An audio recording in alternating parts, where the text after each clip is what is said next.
যেমন আপনি লিখেছেন জিন্স প্যান্ট নাভির উপরে না উঠালে কি গুনাহ হবে? প্রশ্ন হলো, তাবলীগের দুই গ্রুপের মধ্যে দ্বন্দ্ব রয়েছে, দায়ীদের দুই গ্রুপ মুখোমুখি অবস্থা, সাধারণ মানুষ হিসেবে আমাদের করণীয় কি? এটি আমাদের জন্য দুর্ভাগ্যের বিষয় যে দাওয়াত ও তাবলীগের মধ্যে আমরা তাবলীগ জামাতের মধ্যে দুইটা গ্রুপ দেখতে পাচ্ছি এবং দুইটা গ্রুপই স্ব অবস্থানে বেশ অনড়। এর মধ্যে কখনো কখনো আমরা মারামারির ঘটনাও দেখেছি, খুবই দুর্ভাগ্যজনক অধ্যায়।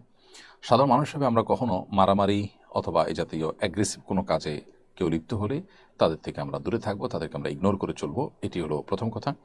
দ্বিতীয়ত হলো, এই দুটি গ্রুপের মধ্যে তুলনামূলক কারা হকের কাছাকাছি, কাদের মধ্যে ভুলের পরিমাণ বেশি, সেটা আমাদের নিরূপণ করার চেষ্টা করতে হবে। করে আমরা অবশ্যই তুলনামূলকভাবে যারা ভালো মনে হয় আমাদের বিবেক বিবেচনায়, আমাদেরকে আল্লাহ তাআলা যে আকল দিয়েছেন সেটার দ্বারা তাদেরকে আমাদের গ্রহণ করতে হবে।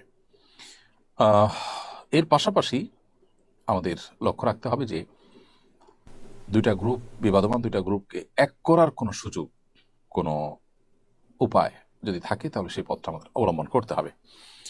কোন অবস্থাতেই মুসলমানদের মধ্যে বিবাদমান দুটি গ্রুপের মধ্যে আগুন জ্বালানো, তাদের মধ্যে বিবাদকে আরো বাড়িয়ে দেওয়া বা তাদের মধ্যে ঝামেলা বৃদ্ধিতে কোনোভাবে ভূমিকা পালন করা, এগুলো উচিত নয় একজন মুসলমানের জন্য।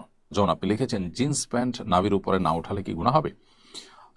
ভাই রাজন, জিন্সের প্যান্ট যখন আপনি পরবেন তার উপরে যদি আপনার গেঞ্জি বা শার্ট ইত্যাদি থাকে তাহলে ওইটা নাভির নিচে থাকলেও সমস্যা নেই।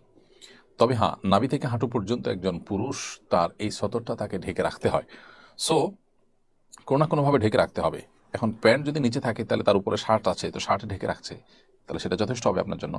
যদি শার্ট না থাকে, গেঞ্জি না থাকে, শুধু প্যান্ট পরা থাকে এবং সেটা নাভির নিচে যায়, তাহলে সেক্ষেত্রে সতর উন্মুক্ত করার যে গুনাহ, সে গুনাহ হবে।